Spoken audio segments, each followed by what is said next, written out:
ekitongore kya Asareka nibagira ngu nibenda abahingi oba kuhingira aha mataka make beije kwejumbira omu nkora za tekinologiya omu by'obuhingi kiwera okwongera amasharura gaabo via technologies bwe tubaleetedde basobole okubukozesa okupima amazzi agali mu ttaka kibayamba okutegeera nti kati amazzi gakendedde neetaaga ofukirira. So that they are able to adapt to climate change, they are able to utilize these technologies to increase their agricultural productivity, their incomes are able to increase, and there is transformation, their livelihoods transform, and ultimately we also have economic development.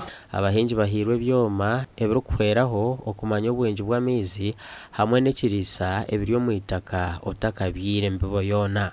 Kati bo bakikwata bukwasi nti maybe buli nnaku 2 mpisaawo nenfukira buli lunaku nyina okufukirira bensanga bakozeseza amazzi mangi okufukira kati bakozesa gana amazzi amangi omaliriza fertilizers ebiriisa ebijimusa byonna ate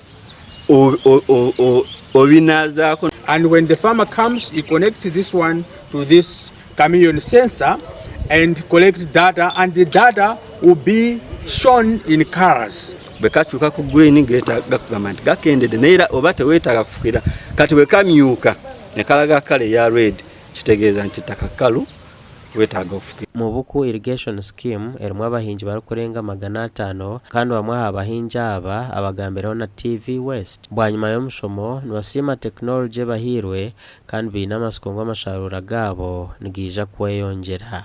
Fertilizer application mbeeranya applyinga emirundi 2 minimum kandi egyo emirundi 2 ndukozesa obusaaho 2 mu hika emwe n'ekicweka so oshanga nakozesa sente nyingi.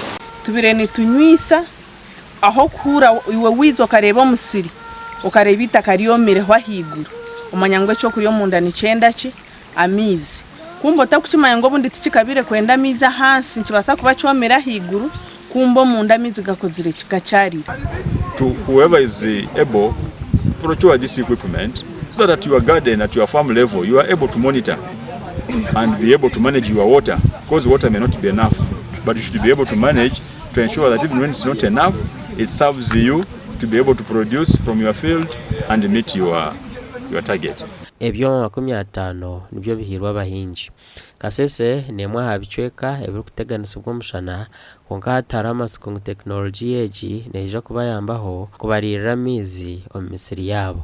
Omugandi abahingi okuruga omu magomboro 3 agacenke mpango muri Uganda batandikire huriro y'okurwanisa obworo okurabira omu kuhinga omwani. Abantu bagira ngu ebeeyi y'omwani eriho bwa hati nungi kandi niyo bagyemeseriize okutandika kuguhinga. Hata omwani sahe gisofa kirini kiro y'omwani negura omutwaro gumwe n'enkumina kandi ekikopo kimwe kire nisingira 10 so twaba tuhinga omwani necyo bwiga mu biro byitu by'omiso nsima aho nayo karekeze iki kiyatwara kutereza omwani twenka abaturage ntureba kugira ngo icyo kintu ntizaganirwamo sange twageramu nitwa twashika waba bumugasonca karabwa umwana ubwo yatereza mu ntumusima munonga. Honaba batongera no kwegisubwa ubu bari kutendeka omuhingisa wa Rushango Town Council omumpinga nungi ey'omwani. Mba ekina cyango akatkitwa mwana akandi kakora kakora ki kurgayo kafune orwezo urukumara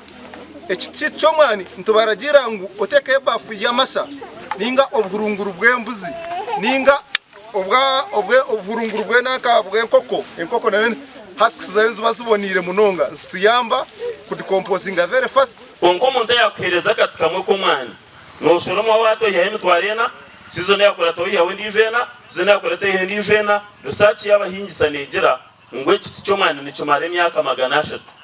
Nyona nyina sabirwa munonga bwa Pahuro abwo mwana byakwereza abo ko muntu yakwereza ekiti cyo kubyara nasinga yakwereza siri nyomdoro bugweseni mwe twasima munonga nabantu bona na mwino bakitera n'umungano. District y'Ebanda nemwe mu za district ezitira amano mu kuhinga omwani kandi emyaka 2 nyuma amake 32 niko gabire nigaguhinga bitwe namba yago obwa hati neyeyongera gasha kwa Daniel Bingana na Timothy Mushabi.